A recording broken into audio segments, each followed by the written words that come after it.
The lord. అందరికీ వందనాలు. మన ప్రాతకాల ప్రార్థన ప్రారంభించుకుందాం పిల్లరా. ప్రార్థన చేసుకుందాం. మహాపరిశుద్ధుడా, గొప్ప దేవ, సర్వశక్తిమంతుడా, సర్వాధికారి అయిన దేవ యేసయ్య, మీకే స్తుతులు స్తోత్రాలు వందనాలు చెల్లించుకుంటున్నాను ఆయన. మరొక నూతన దినంలోనికి మీరు మమ్మల్ని ప్రవేశపెట్టిన విధానం అంతటి కొరకు స్తోత్రాలు చెల్లించుకుంటున్నాం. ఇవకు జావున మీతో మాకు అనుగ్రహించినటువంటి ఈ గొప్ప సహవాసం కొరకు స్తోత్రాలు వందనాలు చెల్లించుకుంటున్నాను ఆయన. సమయాన్ని మా కొరకు దీవించండి, ఆశీర్వదించండి. విపక్షంగా నిలబడబోయేటువంటి మా దైవజనుల్ని మీ ఆత్మాభిషేకంతో మరొకసారి నింపి బలంగా మీరు వాడుకోమని ప్రార్థన చేస్తున్నాము. స్తోత్రాలు. మీ వాక్యం ద్వారా మీరు మాతో మాట్లాడుతూ వస్తున్న విధానం అంతటి కొరకు స్తోత్రాలు. మా ఆత్మీయ జీవితాలకు మీరు అనుగ్రహిస్తున్నటువంటి బలము, శక్తి కొరకు స్తోత్రాలు చెల్లించుకుంటున్నాం. దేవా, అమర్తండి, సమయాన్ని మా కొరకు దీవించండి, ఆశీర్వదించండి. ఆ రీతిగా ప్రభువా, చివరి ప్రార్థన ఆశీర్వాదముల వరకు మీ సన్నిధి మాకు తోడుగా ఉంచమని ప్రార్థన చేస్తున్నాం. దేవా, అమర్తండి, మీ సన్నిధిలో దేవా ఒక గంట సమయం మేము గడుపుతూ ఉండగా ఈ దినమంతటికి కావలసినటువంటి గొప్ప శక్తి, బలము, దేవా ఆత్మీయత, దేవా మీ ఆత్మ నడిపింపు, మీ సన్నిధి యొక్క సహవాసం దేవా సమృద్ధిగా మీరు మాకు అనుగ్రహించండి. మీ నామానికి మహిమ తెచ్చుకోండి. ముందున్న సమయం అంతటిని మా కొరకు దీవించండి. యేసయ్య సర్వశక్తి కలిగిన నామంలో స్తుతించి ప్రార్థన చేసి అడిగి వేడుకుంటున్నాం పరలోకపు తండ్రి, ఆమెన్. 91వ కీర్తన చదువుకుందాం పిల్లరా. మహోన్నతిని చాటు నివసించేవాడే సర్వశక్తి నేడును విశ్రమించేవాడు. ఆయనే నాకు ఆశ్రయము, నా కోట, నేను నమ్ముకున్న నా దేవుడని నేను యెహోవాని గూర్చి చెప్పుచున్నాను. వేటకాని ఊరిలో నుండి ఆయన నిన్ను విడిపించును, నాశనకరమైన తెగులు రాకుండా నిన్ను రక్షించును. ఆయన తన రెక్కలతో నిన్ను కప్పును, ఆయన రెక్కల క్రింద నీకు ఆశ్రయం కలుగును. ఆయన సత్యము కేడెమును డాలునై ఉన్నది. రాత్రి వేళ కలుగు భయమునకైనను, పగటి వేళ ఎగురు బాణమునకైనను, చీకటిలో సంచరించు తెగులునకైనను, మధ్యాహ్నం మందు పాడు చేయు రోగమునకైనను నీవు భయపడుకుందువు. నీ ప్రక్కన 1000 మంది పడినను, నీ కుడి పక్కన 10,000 మంది కూలినను అపాయం నీ యొద్దకు రాదు. నీవు కన్నులారా చూచుచుండగా భక్తిహీనులకు ప్రతిఫలం కలుగును. యెహోవా నీవే నా ఆశ్రయము అని నీవు మహోన్నతుడైన దేవుడు నీకు నివాసస్థలముగా చేసుకుని ఉన్నావు. నీకు అపాయం ఏమీ రాదు, ఏ తెగులును నీ గుడారము సమీపించదు. నీ మార్గములన్నిటిలో నిన్ను కాపాడుటకు ఆయన నిన్ను గూర్చి తన దూతలకు ఆజ్ఞాపించును. నీ పాదములకు రాయి తగలకుండా వారిని తమ చేతుల మీద ఎత్తిపట్టుకుందరు. నీవు సింహములను, నాగుపాములను త్రొక్కెదవు, కొదమ సింహములను, భుజంగములను అనగదొక్కెదవు. అతడు నన్ను ప్రేమించున్నాడు గనుక నేను అతన్ని తప్పించెదను. అతడు నా నామం ఎరిగినవాడు గనుక నేను అతన్ని ఘనపరచెదను. అతడు నాకు మొర్రపెట్టగా నేను అతనికి ఉత్తరమిచ్చెదను. శ్రమలో నేను అతనికి తోడై ఉండెదను. అతన్ని విడిపించి అతన్ని గొప్ప చేసేదను. దీర్ఘాయు చేత అతన్ని తృప్తిపరచెదను. నా రక్షణ అతనికి చూపించెదను. ఆమెన్. సమయంలో మనం దేవుని వాక్యం విందాం పిల్లరా. దైవజనులు ప్రదోషంకులు గారు వచ్చి మనకు దేవుని వాక్యాన్ని అందిస్తారు. ప్రియమైన వారులారా, ఈ ఉదయకాలం దేవుని గ్రంథంలో నుండి అపోస్తుడైనటువంటి పౌలు కొరింథీయులకు రాసినటువంటి మొదటి పత్రిక 1వ అధ్యాయం 26వ వచనం నుండి. 1 Corinthians chapter 1 from verse 26. సహోదరులారా, మిమ్మును పిలిచిన పిలుపును చూడి, మీలో లోకరీతిని జ్ఞానులైనను, ఘనులైనను, గొప్ప వంశం వారైనను అనేకులు పిలువబడలేదు గాని, ఏ శరీరియు దేవుని ఎదుట అతిశయింపుకున్నట్లు జ్ఞానులను సిగ్గుపరచుటకు లోకంలో నుండి వేరే వారిని దేవుడు ఏర్పరచుకుని ఉన్నాడు. బలవంతులైన వారిని సిగ్గుపరచుటకు లోకంలో బలహీనులైన వారిని దేవుడు ఏర్పరచుకుని ఉన్నాడు. ఎన్నికైన వారిని వ్యర్థం చేయుటకు లోకంలో నీచులైన వారిని, తృణీకరింపబడిన వారిని, ఎన్నికలేని వారిని దేవుడు ఏర్పరచుకుని ఉన్నాడు. అయితే ఆయన మూలముగా మీరు క్రీస్తు యేసునందున్నారు. అతిశయించువాడు ప్రభువునందే అతిశయింపవలెనని వ్రాయబడినది నెరవేరినట్లు దేవుని మూలముగా ఆయన మనకు జ్ఞానమును, నీతియు, పరిశుద్ధతయు, విమోచనము ఆయన. ప్రార్థన. ప్రియప్రభ, మీకు స్తోత్రాలు. ఈ ఉదయకాలం మీ వాక్య భాగములను మా కొరకు దీవించి వ్యూ చేసే బిడ్డలందరికీ క్షేమం కలుగునట్లు, కుటుంబాలకు క్షేమం కలుగునట్లు, ఇదను తదుపరి సమయాల్లో సహా వ్యూ చేసే బిడ్డలను మీ వాక్యం ద్వారా బలపరచమని యేసయ్య నామములో అడుగుచూ ఉన్నాము తండ్రి, ఆమెన్. దేవుని ఎన్నిక ఎలా ఉంటుంది, God's method of choosing and using people అనే అంశాన్ని మనము క్లుప్తంగా చూడబోతూ ఉన్నాం. God's method of choosing and using. దేవుడి యొక్క క్రైటీరియా ఏమిటి? మానవుల క్రైటీరియా మనం చదువుకున్నాం. 26వ వచనం, జ్ఞానము, ఘనత, గొప్ప వంశము, బలము, ఎన్నిక చేయబడినటువంటి వారు, ఇటువంటి ఆధిక్యతలు మనుష్యుల యొక్క మెథడ్లో మనకు కనబడతాయి. అటువంటి వారిని మనుష్యులు ఎన్నుకుంటూ ఉంటారు. అయితే ఇక్కడ పౌలు భక్తుడు కొరింథీ సంఘానికి జ్ఞాపకం చేసినటువంటి మాట, అనేకులు పిలువబడలేదు. 26వ వచనం అంటే కొద్దిమంది జ్ఞానులు, కొద్దిమంది గొప్ప వంశానికి చెందినవారు, కొద్దిమంది బలవంతులు, ఎక్కువ మంది జ్ఞానం లేనివారు, ఘనత లేనివారు, బలము లేనివారు, తృణీకరింపబడినటువంటి వారు. అయితే ఒక డేంజర్ ఏంటంటే, జ్ఞానము లేని, బలము లేని, చాలా తృణీకరింపబడినటువంటి వారు ఎన్నికైన తర్వాత అతిశయించేటటువంటి అపాయం వస్తుంది.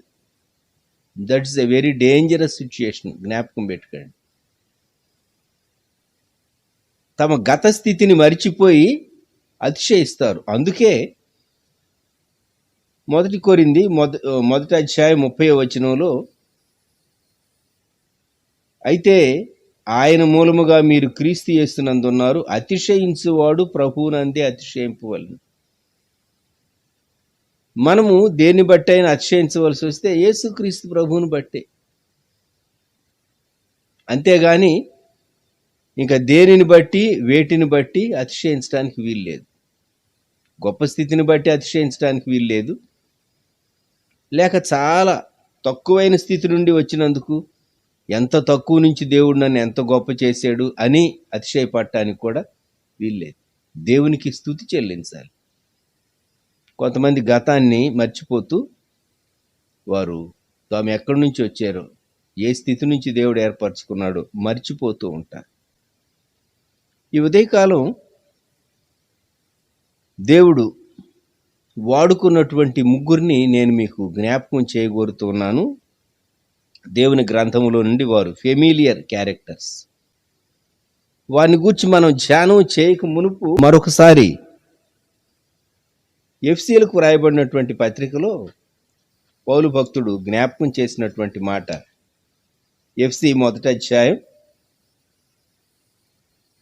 4-6 వచనాలు చదువుతాను.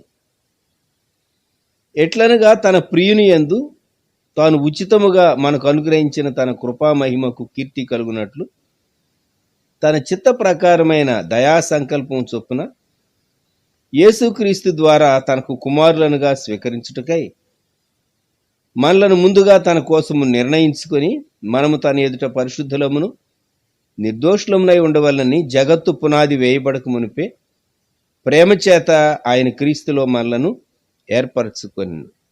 So you are chosen by God. దేవుడు ఏర్పరచుకున్నాడు. దేవుడు ఏర్పరచుకోవటానికి ఆయన కృప కారణం. ఆయనకు ఒక ఉద్దేశం ఉంది. తన కృపా మహిమకు కీర్తి కలుగునట్లు. దేవునికి సార్వభౌమ అధికారం ఉన్నది. మనల్ని ఏర్పాటు చేసుకోవటానికి దేవునికి సార్వభౌమ అధికారం ఉంది. అయితే ఏర్పాటు చేసుకోగానే మనము దేవుని చేతిలో వాడబడటానికి అర్హమైన వారంగా ఉండం. ఒక విషయం జ్ఞాపకం చేసుకోండి. టింబర్ షాప్లో, టింబర్ డిపోలో ముడి టింబర్ ఉంటుంది. అది కార్పెంటర్ షాప్కి వచ్చి సరైన రీతిగా అది చెక్కబడినప్పుడు, కావాల్సినటువంటి వస్తువు యొక్క కొలతల ప్రకారం అది తయారు చేయబడినప్పుడు, అది పాలిష్ చేయబడినప్పుడు మాత్రమే చక్కని వస్తువు యొక్క రూపంలోనికి వస్తుంది. అది చాలా చక్కగా ఉంటుంది. ఇండియన్ టీక్ మనకు తెలుసు. ఇండియన్ టీక్ గ్రెయిన్స్ బాగా ఉంటాయి. ఆ డిజైన్స్ అవన్నీ చూస్తూ ఉంటే ఇండియన్ టీక్ పాలిష్ చేసే కొలది అది చాలా చక్కగా చూడటానికి ముచ్చటగా ఉంటుంది. ఆఫ్రికన్ టీక్లో అంత ఆ షైనింగ్ కానీ లేకుంటే ఆ గ్రెయిన్స్ కానీ ఆఫ్రికన్ టీక్లో మనకు కనబడవు. కానీ ఇండియన్ టీక్ కార్పెంటర్ దాంతో చాలా వర్క్ చేస్తాడు. ఆ వుడ్తో ఏదైనా సరే వుడ్ని మనం చూచినప్పుడు ఈ కొయ్యలో ఇంత సౌందర్యము దాగి ఉన్నదా అని అనిపిస్తుంది. అయితే దాని సరైన మెజర్మెంట్స్ ప్రకారం ఏ వస్తువు తయారు చేయాలో ఆ వస్తువుగా రూపొందించిన తర్వాత దాన్ని పాలిష్ చేసిన తర్వాత అది మనకి ఎంతో ప్రయోజనకరంగా ఉంటుంది. ఇది ప్రాసెస్, దేవుడు సిద్ధపరిచేటటువంటి ప్రాసెస్ ఉంటుంది. దేవుడు వ్యక్తిని కొన్ని పరిస్థితులకు ఎక్స్పోజ్ చేస్తాడు. ఎక్స్పోజ్ చేసి టెస్ట్ చేస్తాడు. You must stand for the test. కొన్ని మార్లు టెస్ట్ మనకు తెలిసిన విధంగా ఉంటుంది, కొన్ని మార్లు మనకు టెస్ట్ తెలియని రీతిగా ఉంటుంది. జ్ఞాపకం పెట్టుకోండి. చాలా సంవత్సరాల క్రితం సిఎంసి కొరకు ఎక్స్క్లూజివ్గా వారే టెస్ట్ కండక్ట్ చేసేవారు. ఆ తరువాత వారు ఎన్నుకున్నటువంటి వాళ్ళను క్యాంపస్లో ఒక 2 దినాలు వారిని పరీక్షించేటటువంటి వారట. తెలియకుండానే సెలెక్ట్ అయినటువంటి క్యాండిడేట్స్ షార్ట్ లిస్ట్ కాకమునుపు వారు ఎలాగూ ఒక గివెన్ సిచ్యుయేషన్లో రియాక్ట్ అవుతారు అని వారిని గమనిస్తూ ఉండేటటువంటి వారట. ఒక 2 దినాలు ఫైనల్ టెస్ట్లు. లోకంలో ఒక జాబ్ కొరకు, ఒక ఇంటర్వ్యూ కొరకు వెళ్ళేటటువంటి వారిని కూడా వారిని చాలా కీన్గా అబ్జర్వ్ చేస్తారు.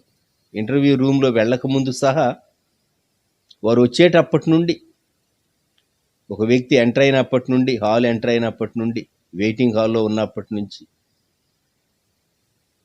CCTVలో చూస్తూ ఉంటారు.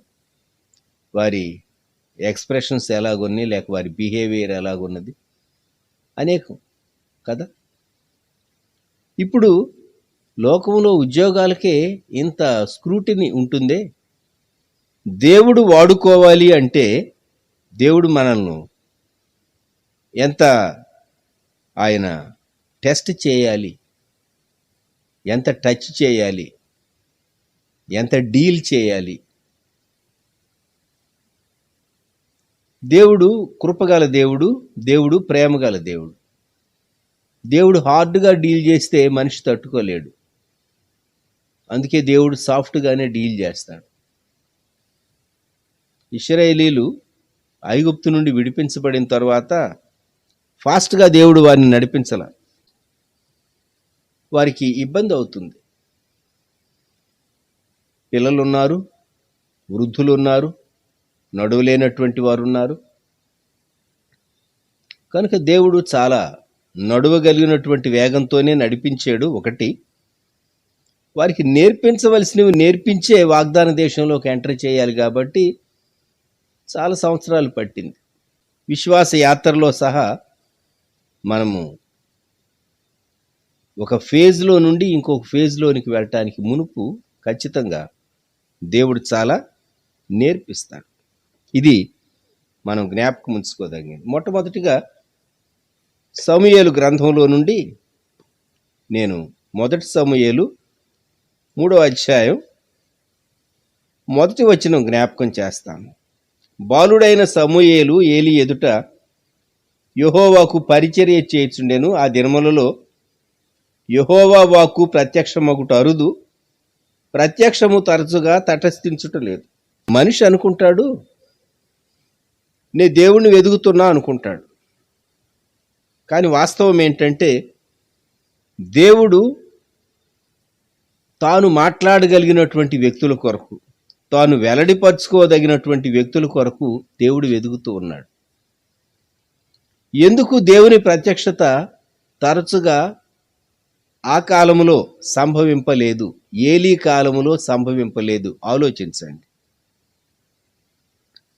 షీలోహులో మందిరం ఉన్నది, షీలోహులో యాజకుడు ఉన్నాడు. ఏలీ పెద్దవాడు, వృద్ధుడు. 2వ వచనంలో వ్రాయబడిన మాట, ఆ కాలమందు ఏలీ కన్నులు మందదృష్టి గలవైనందున అతడు చూడలేక తన స్థలమందు పండుకొని ఉండగాను. వయస్సును బట్టి తనకు చూపు మందగించింది. ఆధ్యాత్మిక జీవితంలో వయస్సును బట్టి చూపు చురుకుగా ఉండాలి. స్పిరిచువల్ ఇన్సైట్ అనేది చాలా షార్ప్గా ఉండాలి ఆధ్యాత్మిక జీవితంలో. ఫిజికల్ ఏజ్లో వయస్సును బట్టి చూపు మందగించవచ్చు, అది వేరు. వృద్ధుడు తాను చూడలేకపోతున్నాడు.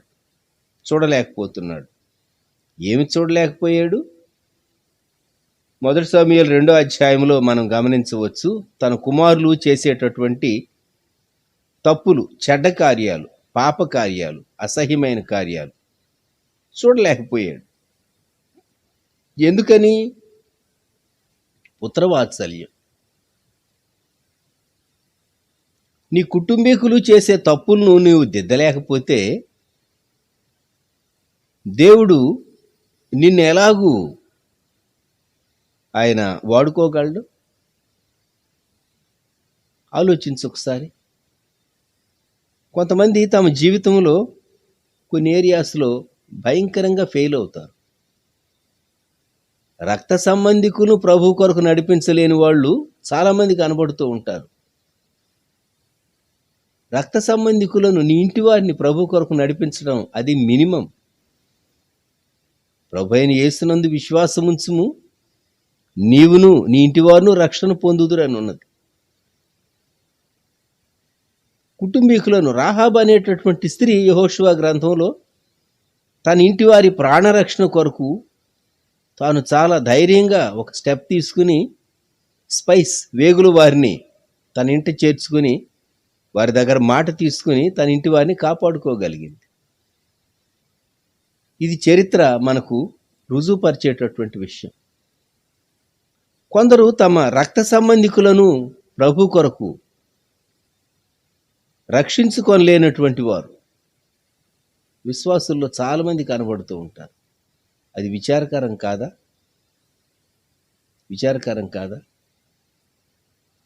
మనం చాలా గట్టిగా ప్రార్థన చేయొచ్చు, కొన్నిమార్లు గట్టిగా వాక్యం కూడా చెప్పవచ్చు, అతిశయపడవచ్చు. కానీ when you stand for the test, where are you? నీలో శక్తి కలిగినటువంటి వాక్యం కార్యం చేయటం ప్రారంభిస్తే అది నీ ఇంటి వారిని కూడా రక్షించాలి కదా, నీ రక్త సంబంధికులను రక్షించాలి కదా. ఆలోచించండి. ఏలీ యాజకుడైన ఏలీ తన కుమారులిద్దరినీ సన్మార్గంలో పెట్టలేకపోయాడు. ఎంత విచారకరమండి. ఇంకా చెప్పాలంటే దురభిమానం అడ్డొచ్చిందేమో. చాలా మార్లు ఆధ్యాత్మిక జీవితంలో ఈ దురభిమానం అనేది ఉన్నదే. మా వాళ్ళు, మా బంధువులు, మా కులం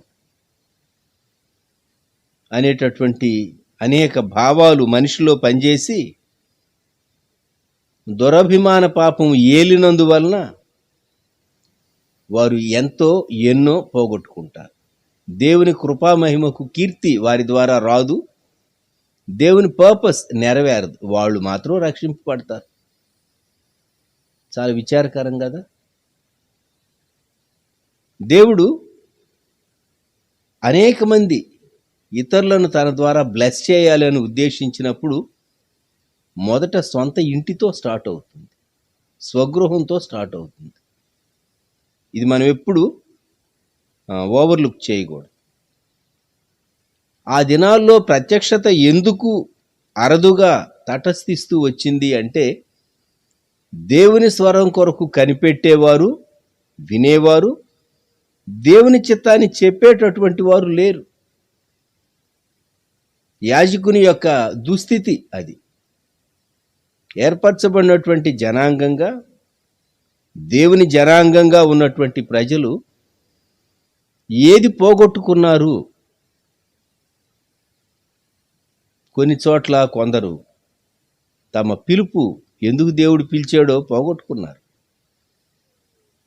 తమ రక్షణ ఆనందం ఏదో ఉన్నట్టు కనబడుతుంది కానీ ఆ మొట్టమొదట్లో ఉన్న రక్షణ ఆనందం ఉండదు మనుషులు. ఆ మొదట్లో ఉన్న ఆసక్తి ఉండదు. పౌలు గారి జీవితాన్ని స్టడీ చేయండి. తాను దమస్కు మార్గంలో ప్రభు చేత సంధింపబడి, తరువాత అరేబియాలోనికి వెళ్ళి, తరువాత తిరిగి వచ్చి, తరువాత టార్సస్ తన సొంత పట్టణంలో ఉండి, ఆ తర్వాత అంతియోకయలో బోధించి, అప్పటి నుండి ఎక్కువగా దేవుని చేత తాను వాడటం ప్రారంభించబడిన తరువాత తన జీవిత చివరి శ్వాస వరకు అదే కంటిన్యూ అయింది. అది అద్భుతం కాదా? ఆ మిషనరీ ప్రయాణాలు, పౌలు గారి మిషనరీ ప్రయాణాలు లేనటువంటి అపోస్తల కార్యముల గ్రంథం ఎలా ఉంటుందో ఊహించుకోండి.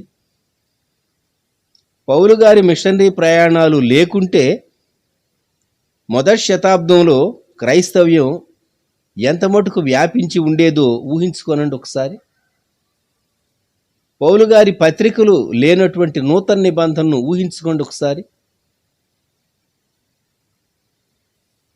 మనము దేవుని ప్రజలముగా, దేవుని పిల్లలంగా, దేవుని చేత ఏర్పరచుకొనబడిన వారంగా పిలువబడిన తరువాత ప్రభుతో సన్నిహితమైన సహవాసం మనం కలిగి ఉన్న తరువాత అది వృద్ధి చెందుతూ ఎదుగుతూ ఉండాలి.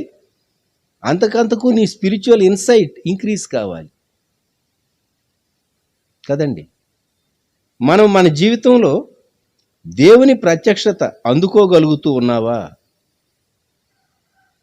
ఒకప్పుడు దేవుని సన్నిధానంలో కూర్చుంటే ఆ దేవుని చిత్తాన్ని గుర్చినటువంటి ఒక నిశ్చయతతో బయటకు వచ్చే మనిషి అదే స్థితిలో, ఇంకా ఎదిగిన స్థితిలో ఉన్నాడా? లేకుంటే తన జ్ఞానము చేత, వయస్సు చేత, అనుభవం చేత, ఇతరుల సలహాల చేత, లోక పద్ధతుల చేత, వాటి చేత, వీటి చేత నడిపింపబడుతూ ఉన్నాడు. దేవుడు కొన్నిమార్లు వయస్సు ఇస్తాడు, అనుభవం ఇస్తాడు.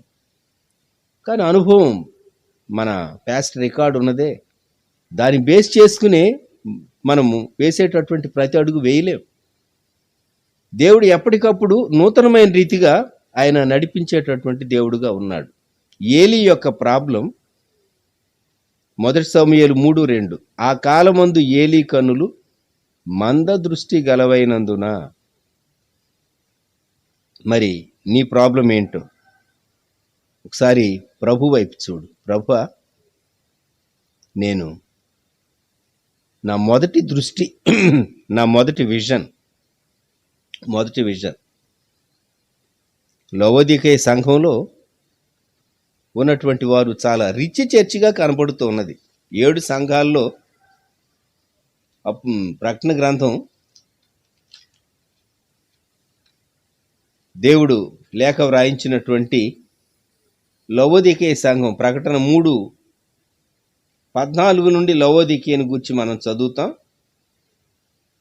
17వ వచనంలో లవోదికయ సంఘం అనుకుంటున్నారట, నేను ధనవంతుడను, ధనవృద్ధి చేసి ఉన్నాను, నాకేమీ కొదువలేదు. దేవుడు అంటాడు, నువ్వు దరిద్రుడవు అంటాడు. బుద్ధి చెప్తూ ఉన్నాను అంటాడు.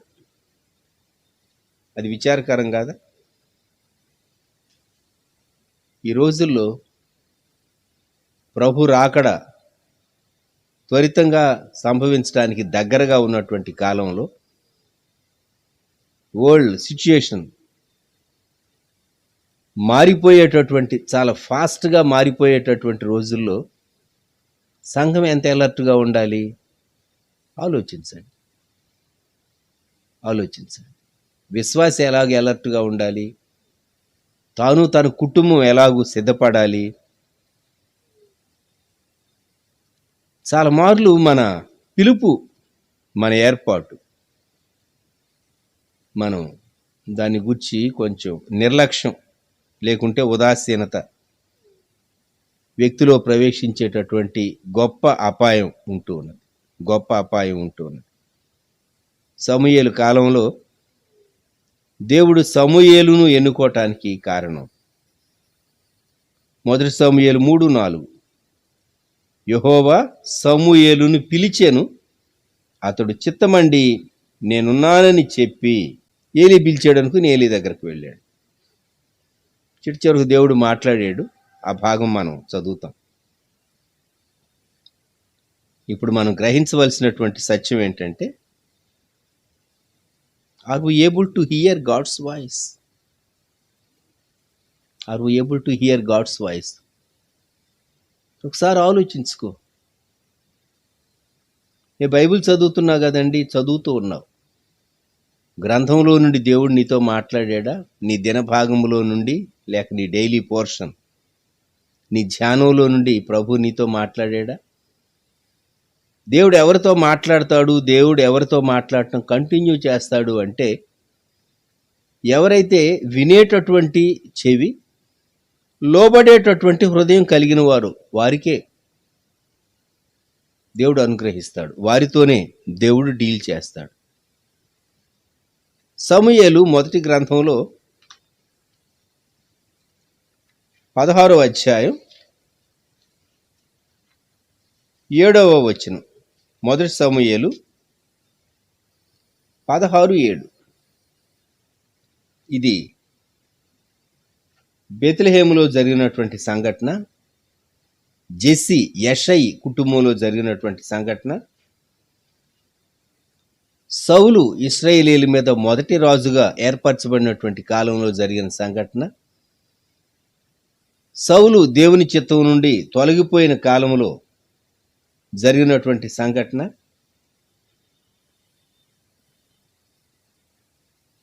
మొదటి సమూయేలు 15:35లో వ్రాయబడిన మాట గమనించండి. సౌలు బ్రతికిన దినములన్నిటను సమూయేలు అతని దర్శింప వెళ్ళలేదు, గాని సౌలును గూర్చి దుఃఖాక్రాంతుడాయను, మరియు తాను సౌలును ఇశ్రాయేలీయుల మీద రాజుగా నిర్ణయించినందుకు యెహోవా పశ్చాత్తాపం పడాను. ఈ మాట చదివితే దేవుడు తప్పు చేశాడా? దేవుడు తప్పు చేయలే.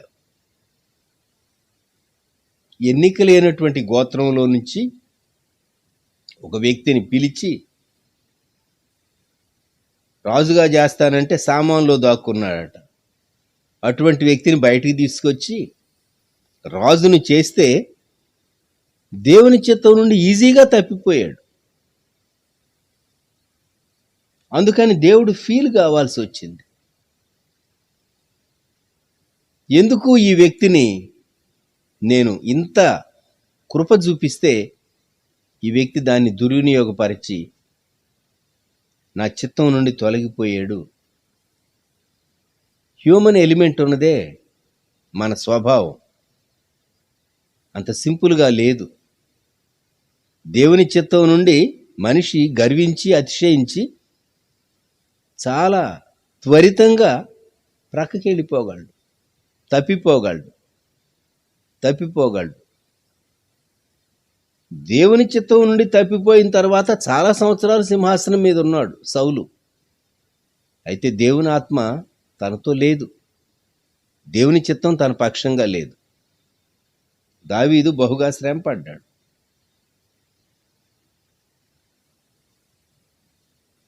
మొదటి సమూయేలు 16వ అధ్యాయం.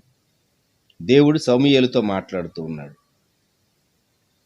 అంతటా యెహోవా సమూయేలుతో ఇలాగు సెలవిచ్చెను, ఇశ్రాయేలీయుల మీద రాజుగా ఉండకుండా నేను విసర్జించిన సౌలును గూర్చి నీవెంతకాలము దుఃఖింతు? అభిషేకించినటువంటి మొట్టమొదటి రాజును అభిషేకించినటువంటి సమూయేలుకు చాలా బాధ ఉన్నది, దుఃఖం ఉన్నది, ఏడుస్తున్నాడు. దేవుడే తన ఏడుపు చూచి శామ్యూల్ ఇంకెంతకాలం నువ్వు ఏడుస్తావు? ఎంతకాలం దుఃఖపడతావు? నేను విసర్జించాను, నేను విడిచిపెట్టాను. దేవుని ఆత్మ ఒక వ్యక్తిని విడిచిపెడితే, దేవుని ఆత్మ ఒక కుటుంబాన్ని విడిచిపెడితే, దేవుని ఆత్మ ఒక సంఘాన్ని విడిచిపెడితే అది చాలా విచారకరమైనటువంటి విషయం. ఈకాబోదు నీ ఇంటి గది గోడ మీద వ్రాయబడి ఉందేమో, నీ సంఘంలో వ్రాయబడి ఉన్నదేమో చూసుకో. ఈకాబోదు దేవుని మహిమ వెళ్ళిపోతే నీకు మిగిలేది ఏంటంటే గోడలే మిగులుతాయి. జ్ఞాపకం పెట్టుకో. దేవుని మహిమ చాలా శ్రేష్టమైంది. మానవ కన్ను చూడలేనంత ప్రభావ సమన్వితమైనది దేవుని మహిమ. ఆ దృష్టి పోగొట్టుకున్నటువంటి మనిషి సింహాసనం కుర్చీ కనబడుతూ ఉంటుంది. సౌలుకు నా కుర్చీ ఉంది చాలు అనుకున్నాడు. అయితే దేవుని హృదయంలో బాధ ఉన్నది, సమూయేలు హృదయంలో బాధ ఉన్నది, కన్నీరు ఉన్నది. అందుకే ఎంతకాలం ఏడుస్తావు? ఇదిగో వెళ్ళు, నీవెంతకాలం దుఃఖింతువు, నీ కొమ్మును తైలంతో నింపుము. బెత్లెహేమీయుడైన యెషయా యొద్దకు నిన్ను పంపుచున్నాను, అతని కుమారుల్లో ఒకని నేను రాజుగా నియమించుదును. ఆ వృత్తాంతం మనం ఎరుగుదాం. సమూయేలు వెళ్ళాడు. వెళ్ళి చిట్ట చివరకు తాను దావీదును అభిషేకించాడు.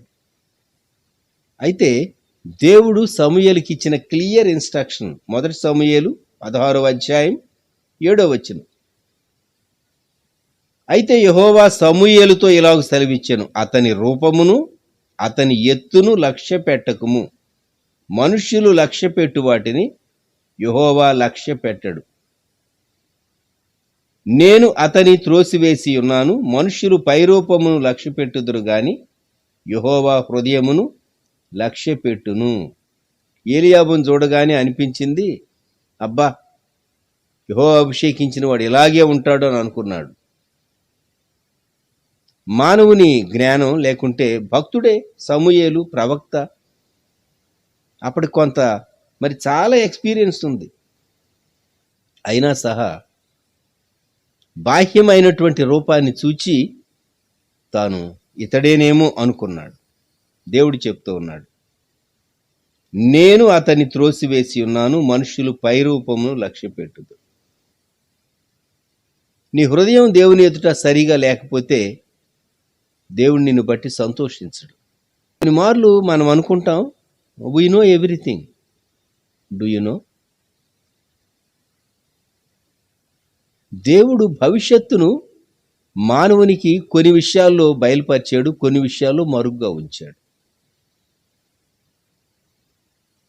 నెక్స్ట్ దేవుడు కొన్ని మార్లు బయలుపరిచే వరకు, ఆ టైం వచ్చే వరకు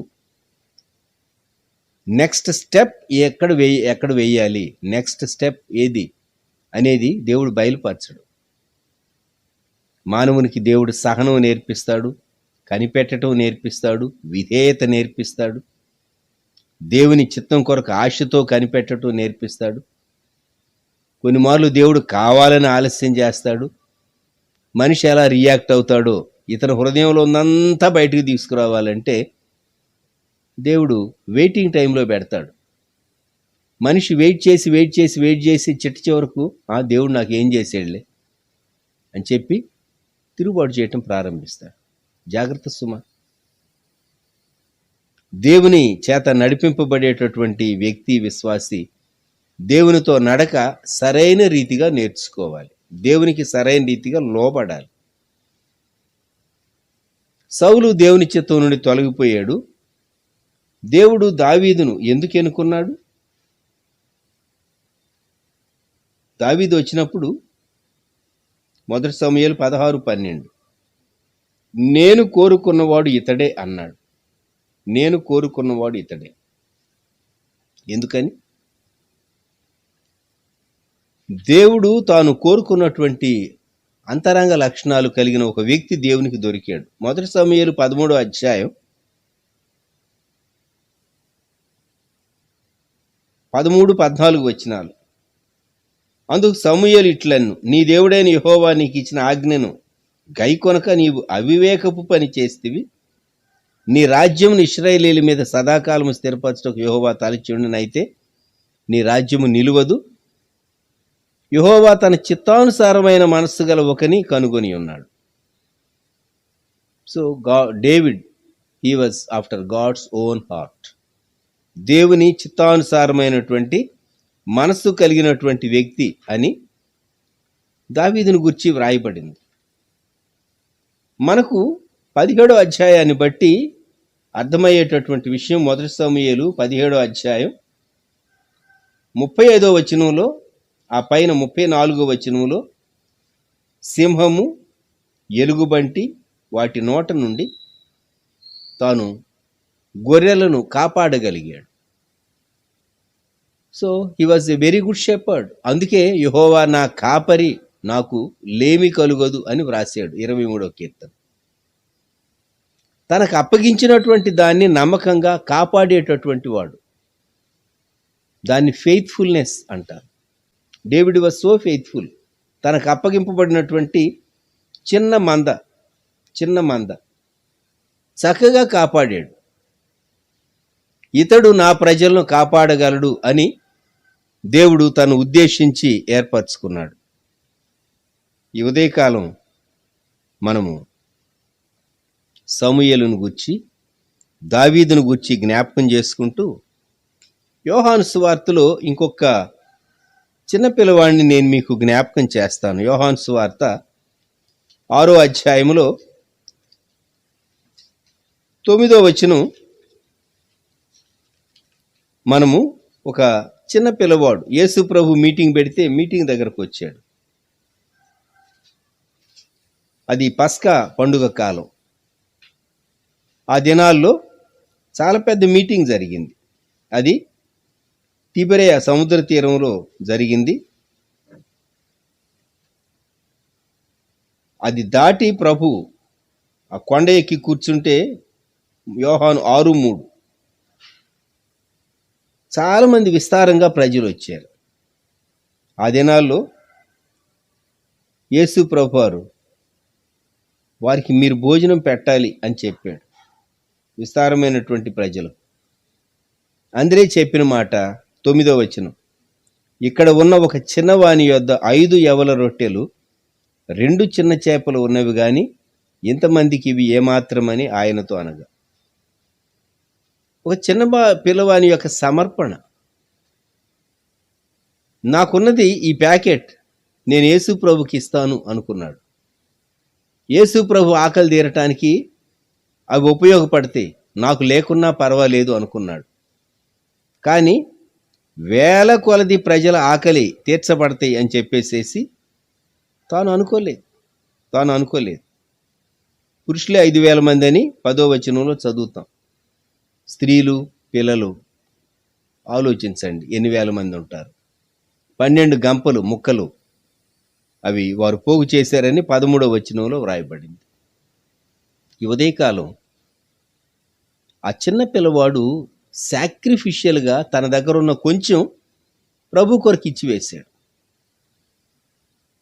సమూయేలు చిన్న పిల్లవాడైనా తాను దేవుని స్వరం వినేటటువంటి అలర్ట్నెస్ సమూయేలు కలిగి ఉన్నాడు. దావీదు తన బ్రదర్స్ అందరిలో చిన్నవాడు, కడసారివాడు. అందుకే గొర్రెలు మేపుతూ ఉన్నాడు. తన తండ్రి జెస్సీ మిగిలిన వాళ్ళందరినీ పిలిచి చూపించాడు, కానీ ప్రవక్తకు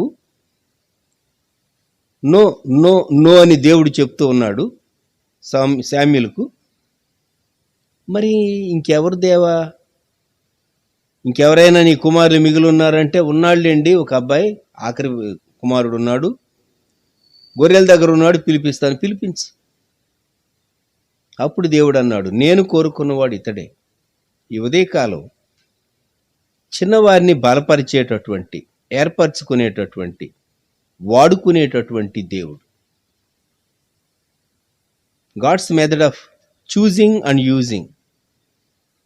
అయితే దేవుడు వాడుకోవాలి అంటే క్రైటీరియా, కృపను బట్టి దేవుడు ఏర్పరచుకుంటాడు. కానీ వాడుకోవాలి అంటే మాత్రం నీ హృదయంలో ఉండేటటువంటి విధేయత, దేవుని చిత్తం పట్ల ప్రేమ, దేవుడు అప్పగించిన దాన్ని నమ్మకంగా కాపాడుకోవటం, దేవుడు చెప్పింది చేయటం. సౌలు అవివేకం పనిచేసి పోగొట్టుకున్నాడు. గమనించండి, దేవుడు ఇంత మటుకు తన కృప చూపించాడు.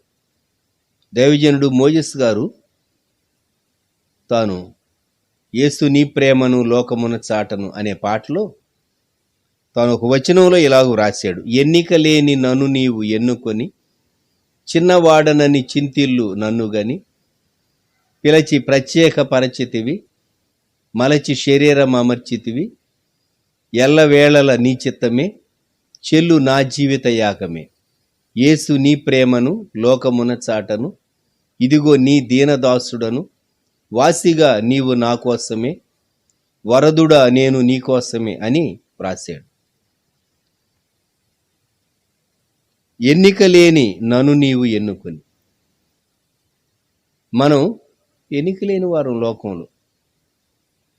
యూరోప్లో వాళ్ళతో పోలిస్తే ఆసియాఖండంలో వాళ్ళు ఎన్నిక లేని వారే.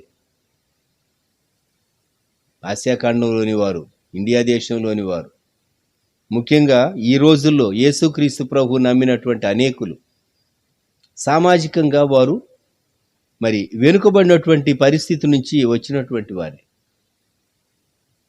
దేవుడు ఎన్నుకున్నాడు, అది ఆయన కృప. ఈ ఉదయకాలం, దేవా నీ చిత్తంలో నేను నిలవబట్టానికి, అతిశయించి నష్టపోకుండా నాకు సహాయం చేయి. అతిశయించవలసి వస్తే యేసు ప్రభువుని బట్టి అతిశయించు, యేసు ప్రభు శిలువను బట్టి అతిశయించు, యేసు ప్రభు కోసం నువ్వు శ్రమ పొంది ఉంటే శ్రమలను బట్టి అతిశయించు. అంతేగాని నీవు దేనిని బట్టి వేటిని బట్టి అతిశయించడానికి అవకాశం లేదు. అతిశయిస్తే నష్టపోతాం. ఆయన మనకు జ్ఞానము, నీతి, పరిశుద్ధత, విమోచన అయ్యాడు. నీవు అవి ఎంతగా అనుభవిస్తావో వాటిని బట్టి అతిశయించాలి. ప్రభువునందు అతిశయించాలి. యేసుక్రీస్తు ప్రభునందు అతిశయం వృధాతిశయము కాదు. యేసుక్రీస్తు ప్రభునందు అతిశయం. కనుక ఈ ఉదయకాలం మనం ప్రభు వైపు చూద్దాం, ఒక ప్రార్థన చేసుకుందాం, చిన్న ప్రార్థన. ప్రియ ప్రభు, మా రక్షక, ఈ ఉదయకాలం మీకు వందనములు, స్తుతులు చెల్లిస్తూ ఉన్నాం. నీ కృపలో మేము ఒక్కొక్క దినం సాగి వస్తూ ఉన్నాం. మమ్మలను బలపరిచే, నడిపించే మంచి దేవుడు మీరే. దేవా, మేము ఎన్నుకోబడ్డామని, ఏర్పరచబడ్డామని, పిలువబడ్డామని మాకు అర్థమవుతుంది. అయితే మా పిలుపు ఏ స్థితిలో మమ్మల్ని పిలిచేవో, మేము ఎన్నిక లేని పరిస్థితుల్లో ఉండగా నీవు మమ్మల్ని ఎన్నుకున్నావని మేము గుర్తు చేసుకుంటూ ఎంతైనా మీకు స్తుతి చెల్లింప బద్ధులంగా ఉంటూ ఉన్నాం. ప్రియప్రభ, సహాయం చేయమని వేడుకుంటూ ఉన్నాం. కృప చూపండి. మేము అతిశయించి వృధాతిశయం వలన నష్టపోయేటటువంటి అపాయము నుండి మమ్మల్ని తప్పించండి. అవివేకపు కార్యాలు చేసి మీరు అనుగ్రహించినటువంటి కృప పోగొట్టుకునేటటువంటి దుస్థితి నుండి మమ్మల్ని తప్పించండి. దావీదు వలె నమ్మకముగా మీరు అప్పగించిన దాన్ని కాపాడుకోవటం ద్వారా మీ చిత్తం నెరవేర్చుటకు మాకు సహాయం దయచేయండి. ఒక చిన్న పిల్లవాడు ఎంతో సమర్పణ, త్యాగపూరితంగా తాను తీసుకుని వచ్చినటువంటి 5 యవల రొట్టెలు, చిన్న చేపలను బట్టి వేల ప్రజల ఆకలి తీర్చినటువంటి దేవుడో, అద్భుత కార్యాలు చేయగలిగినటువంటి దేవుడు అని మీరు రుజువుపరుచుకున్నారు. మమ్ములను, మా కుటుంబాలను తండ్రి, మా కలిగిన వారిని బలపరచండి, దీవించండి. వ్యూ చేస్తున్న మీ బిడ్డలందరినీ ఆశీర్వదించి కుటుంబాలను జ్ఞాపకం చేసుకుంటూ ఉన్నాం. ప్రియ తండ్రి, మీరే ఈ బిడ్డలందరి పక్షంగా మీ కృప తోడుగా ఉంచి బలపరిచి సహాయం చేసి దీవించి మహిమను పొందమని మమ్ములను, మా కలిగిన వారిని మీకు అప్పగించుకుంటూ యేసుక్రీస్తు ప్రభువారి శ్రేష్టమైన నామంలో ప్రార్థించి స్తుతించి వేడుచు ఉన్నాము తండ్రి. ఆమేన్. మన ప్రభు అయిన యేసుక్రీస్తు వారి కృప, దేవుని ప్రేమ, పరిశుద్ధాత్ముని అన్యోన్య సహవాసం సదాకాలం సంఘమునకు తోడై ఉండునుగాక. ఆమేన్. ప్రియమైన వారలారా, మీకు అందరికీ మరొకసారి వందనాలు. ప్రత్యేకంగా మేము ఛానల్లో మెసేజ్ వచ్చేటప్పుడు మీ కొరకు ప్రార్థన చేస్తూ ఉన్నాం ప్రారంభ గంటల్లో అనేది మాత్రం మేము చాలా ధైర్యంగా చెప్పగలుగుతున్నాం. జ్ఞాపకం ఉంచుకోండి. షారోన్ సంఘంలోని ప్రతి కుటుంబం కొరకు ప్రేయర్ చేసేటటువంటి గ్రూప్ ఉన్నారు. వారు చాలా సిన్సియర్గా వారు కూడా ప్రార్థన చేస్తూ ఉన్నారు. వారి సాక్ష్యాలు ప్రభుచితమైతే రికార్డ్ చేయించి కానీ ఇక్కడకు పిలిచి కానీ వారి చేత ఎంత ప్రార్థనకు మనం ప్రాధాన్యత ఇస్తూ ఉన్నామో నేను వారితో చెప్పించాలి అని ఆశపడుతూ ఉన్నాను. చూద్దాం దేవుడు ఎలాగూ నడిపిస్తాడో. మీ అందరికీ ప్రభు నామములో వందనాలు. ప్రభు మిమ్ములను మీ కుటుంబములను దీవించునుగాక. ఆమేన్.